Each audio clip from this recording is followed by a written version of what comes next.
भीमराव अंबेडकर, एक परिचय। भीमराव अंबेडकर का जन्म 14 अप्रैल 1891 को हुआ था। उनका जन्म एक दलित परिवार में हुआ था जो उस समय अछूत माने जाते थे। उनके बचपन से ही उन्हें जातिगत भेदभाव का सामना करना पड़ा, लेकिन बाधाओं के बावजूद अंबेडकर ने अपनी शिक्षा पूरी की। उन्होंने कोलंबिया विश्वविद्यालय और लंदन स्कूल ऑफ इकोनॉमिक्स से डिग्रियां प्राप्त की। अंबेडकर उच्च शिक्षित थे और उन्होंने कानून और अर्थशास्त्र का गहन अध्ययन किया। वे एक विद्वान, वकील और अर्थशास्त्री थे। इसके साथ ही वे दलितों के अधिकारों के लिए भी आवाज उठाते रहे। उन्होंने पत्रिकाओं और समाचार पत्रों में लेख लिखे और सार्वजनिक सभाओं को संबोधित किया। अंबेडकर ने जाति व्यवस्था के खिलाफ आंदोलन चलाया और दलितों को शिक्षित करने के लिए स्कूल और कॉलेज स्थापित किए। उन्होंने दलितों को पानी के सार्वजनिक स्रोतों, मंदिरों और अन्य सार्वजनिक स्थानों पर प्रवेश दिलाने के लिए संघर्ष किया। संविधान निर्माता अंबेडकर की भूमिका।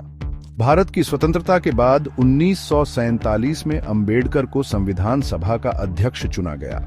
इस सभा का काम भारत के लिए एक नया संविधान लिखना था। अंबेडकर ने संविधान के निर्माण में महत्वपूर्ण भूमिका निभाई। उन्होंने संविधान के कई महत्वपूर्ण प्रावधानों को लिखा, जिनमें मौलिक अधिकार और अस्पृश्यता उन्मूलन शामिल है। संविधान सभा में अंबेडकर ने सभी नागरिकों के लिए समानता, स्वतंत्रता और बंधुत्व के सिद्धांतों पर जोर दिया। उन्होंने यह सुनिश्चित किया कि संविधान में सभी नागरिकों को समान अधिकार और अवसर प्रदान किए जाएं, चाहे उनकी जाति, धर्म, लिंग या जन्म स्थान कुछ भी हो। अंबेडकर ने महिलाओं के अधिकारों के लिए भी आवाज उठाई। उन्होंने संविधान में महिलाओं को समानता का अधिकार, मतदान का अधिकार और संपत्ति का अधिकार दिलाने के लिए संघर्ष किया। सामाजिक न्याय के लिए संघर्ष। अंबेडकर का मानना था कि सामाजिक न्याय के बिना राजनीतिक स्वतंत्रता का कोई अर्थ नहीं है। उन्होंने अपना पूरा जीवन सामाजिक न्याय और समानता के लिए संघर्ष करते हुए बिताया। उन्होंने दलितों को संगठित किया और उन्हें अपने अधिकारों के लिए लड़ने के लिए प्रेरित किया। उन्होंने सरकार से दलितों के उत्थान के लिए विशेष कदम उठाने की मांग की। अंबेडकर ने हिंदू धर्म की आलोचना की, जिसमें जाति व्यवस्था को मान्यता दी गई थी। उन्होंने बौद्ध धर्म अपना लिया और लाखों दलितों को भी बौद्ध धर्म अपनाने के लिए प्रेरित किया।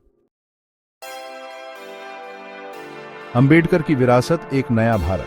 भीमराव अंबेडकर का 6 दिसंबर 1956 को निधन हो गया, लेकिन उनका जीवन और कार्य आज भी करोड़ों भारतीयों को प्रेरित करते हैं। अंबेडकर ने भारत के संविधान के निर्माण में महत्वपूर्ण भूमिका निभाई, जिसने भारत को एक धर्मनिरपेक्ष, लोकतांत्रिक गणराज्य बनाया। उन्होंने सामाजिक न्याय और समानता के लिए संघर्ष किया और दलितों को उनके अधिकारों के प्रति जागरूक बनाया। आज भारत में दलितों की स्थिति में सुधार हुआ है, लेकिन अभी भी बहुत कुछ किया जाना बाकी है। अंबेडकर के आदर्श और शिक्षाएं आज भी प्रासंगिक हैं और हमें सामाजिक न्याय और समानता के लिए काम करने के लिए प्रेरित करती रहेंगी।